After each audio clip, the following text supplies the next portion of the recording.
I wasn't supposed to make it out alive. The day I was sentenced, I knew for certain there was no way out of this cell, except maybe in a wooden box. I was a repeat offender, my hands covered in filth, my heart steeped in darkness. There was no forgiveness for me, not from people, not from God. Or at least, that's what I thought at the time. I never thought I'd become a criminal.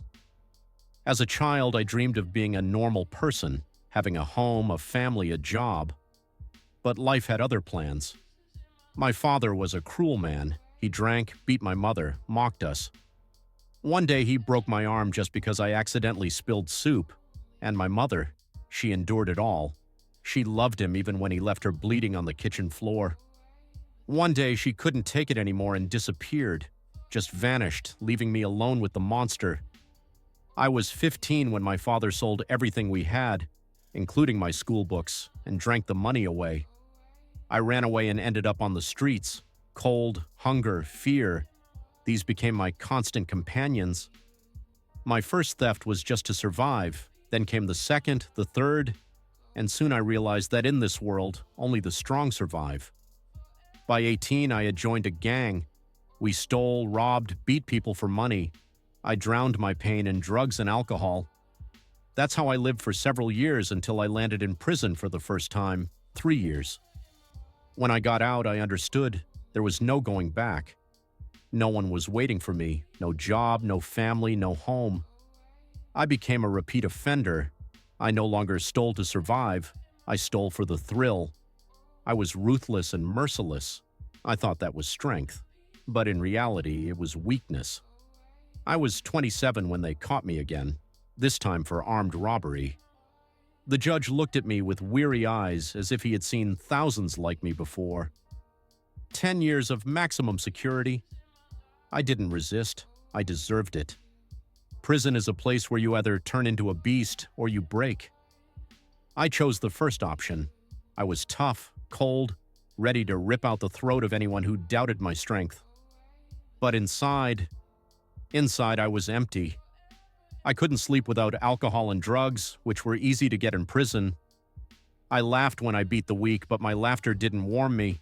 It was all leading to one inevitable end. I was either going to die in a fight or overdose. And then I met him. Peter was a former addict. He was serving his 4th sentence, but he was different. He didn't drink, didn't use drugs, didn't swear. In the cell, he read the Bible, and everyone hated him for it.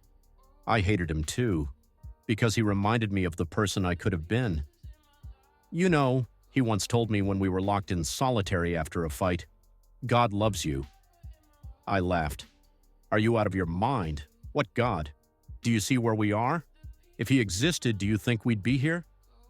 We are here not because God put us here. We are here because we chose this path.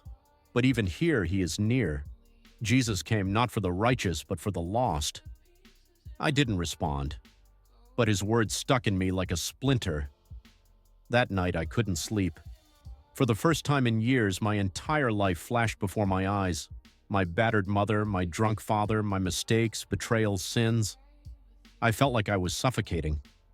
For the first time in my life, I cried. I didn't know how to pray. I just said, if you exist, take away this pain. And the pain left, not immediately. But for the first time in years, I felt alive. I wasn't alone. Peter started teaching me. I read the Bible even though I didn't understand everything. I prayed. I stopped fighting. At first, they tried to break me. It's prison, after all. But I held on. I won't lie. It was insanely hard. I saw people being killed in front of me. I was nearly stabbed myself. But every time I felt that someone was guiding me. I realized that Jesus wasn't just a fairy tale for the weak.